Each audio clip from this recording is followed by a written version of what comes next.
In an interview with the television interviewer, very famous one, Charlie Rose, who at the time was working with NPR, not NPR, I guess it would be public television. In a fascinating interview, Charlie Rose begins to interrogate and have discussions with the great Toni Morrison, Nobel winner of literature. And in that conversation, there's a great moment, and it's worth looking up on YouTube. There's a great moment where it seems as if Charlie Rose is trying to remind Toni Morrison of a review that she had received some years ago. And Toni Morrison remembered the review of one of her early novels. And the review was very positive about the novel and said she was a great writer and fantastic. But the suggestion was that she hadn't quite arrived. And the reviewer proposed that when she could start writing about other experiences other than the black experience, essentially, when she started writing about white people, then Toni Morrison might find her true voice and emerge as the true great American novelist. And Toni Morrison took issue with this.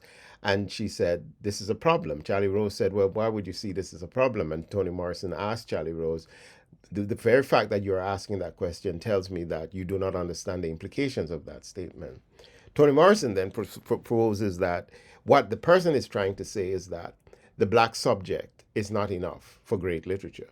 That a writer, she said, she even went as far as to say nobody would ask Nabokov that question, whether he's ever written a black character. Nobody would ask Faulkner whether he's written a character of a different country or a different race and so on and so forth. Why would they ask the black writer to have to write about white experience and so on?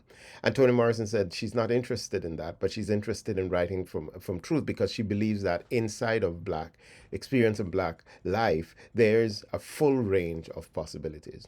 It brings to mind, I raise this because, of course, this is really where Langston Hughes was going in his young, sort of energetic way. Because Langston Hughes was then proceeding to make the case that inside of black art is a genuine tradition.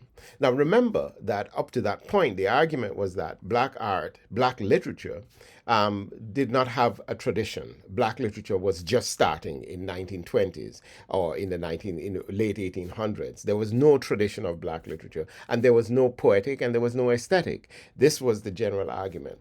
And what Langston Hughes says is that, began to argue is that for him as a writer, he began to look for something that would distinguish the voice of an African American, to discover what would distinguish the voice of an African American writer as he's beginning to develop his literary practice. And he said, look, I've read all the writers, whether it's whether it's Shakespeare, Milton, whether it's Cervantes. But he was saying that, look, even they have their antecedents. They have their sort of folk and traditional antecedents. And he came to this view, he had sort of come to this revelation that he needed to find inside black life and black culture, particularly black culture that had not yet been completely coerced, tarnished, and influenced by racism, by slavery, and so on, but black culture that was closer to a kind of essential memory. And then from there, discover what the poetics was. And for him, it was among poor people. It was among the working class. It was among the people who had come through slavery, the people who had come to an understanding of themselves. So Langston Hughes then makes an argument for finding a black poetics in the blues. He makes an argument for finding a black poetics in the Negro spiritual. He makes an argument for finding the black poetics in jazz. Does this sound familiar? In many ways, the anthology that we've been working on, the Norton Anthology of African American Literature, is really an enactment of Langston Hughes's argument. But because what he's saying is that in that essay, Langston Hughes says, look, inside of the black vernacular, inside of the black experience is the essence and the beginnings of a black poetics and a black idea. It's a fantastic, fantastic kind of declaration, because then at the end of this brief but beautiful essay, Langston Hughes then starts to shout almost loudly about where he's seen the manifestation and the enactment of this black poetics and black vision. And he names them. He says, look at Jean Toomer doing this great work, looking at the South and the South experience. He says, look at Bessie Smith as she sings the blues. He says, look at Paul Robeson as he sings, Old Man River. And he's on the stage and creating this whole wonderful and powerful artistry.